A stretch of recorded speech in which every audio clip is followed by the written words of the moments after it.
On the News 19 bookshelf this morning, mega best-selling author Patricia Cornwell has a new book coming down the pipeline. Her latest forensic thriller, Identity Unknown, is her 29th Scarpetta novel and once again features Chief Medical Examiner Dr. Kay Scarpetta. Patricia joining us this morning to tell us all about this new book. Patricia, good morning. Thanks so much for being with us. Well, good morning. It's wonderful to be with you. And yes, Scarpetta's really up to her ears in this one, because it opens when she's in the morgue working on a horrible child abuse case, which, by the way, you will find feathers into other things that happen.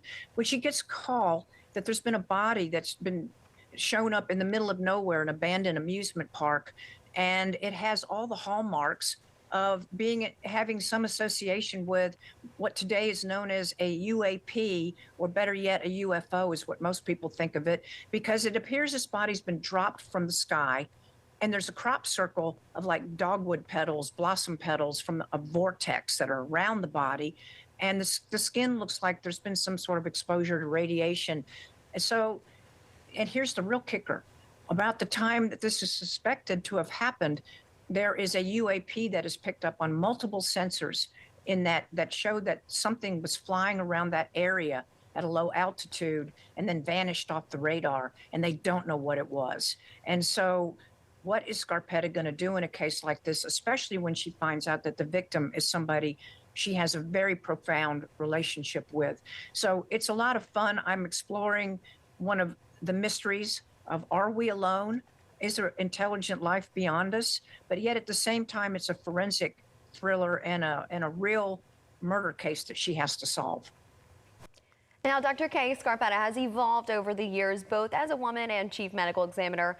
How do you keep her interesting, especially for your newer readers? Well, the big thing is I try to live in the same world. I have her live in the same world that the rest of us do. So I get ideas because of things that I see in the news, kinds of cases that happen, or what is all over the internet, like the UAP business, UFOs, the whistleblowers. We're hearing so much about that.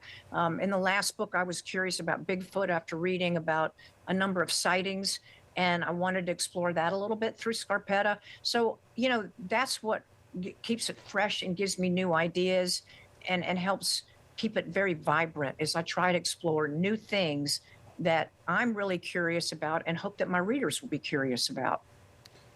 Patricia, do you ever see a time at any point in the future where Dr. Scarpetta may decide, hey, maybe it's time that I retire and hang up that medical bag and ride off into the sunset? I don't see her ever retiring. She might fire me. I mean, that's a different story. But I don't, I hope Scarpetta doesn't go away. I think that she's become family to a lot of people, and I think she's a wonderful role model. And, Agatha Christie, there are people writing her books even though she's been gone for a long time. So I don't know. I can't say that what will happen with Scarpetta. I mean, it could be that she lives on even after I do. And maybe I should hope that, because that would be good. Well, we are excited to see everything that you have in the works. And where can our viewers go to keep up with you and, of course, your future works? The easiest thing is just go to my website, patriciacornwell.com, and it can lead you to my social media. And I have the latest news, or updates on the TV series that's going to start filming this month. And for all those who want to know, check out my website. Awesome. Again, thank you so much, Patricia, for being here. This was definitely a treat for us. It was a treat for me. Thank you.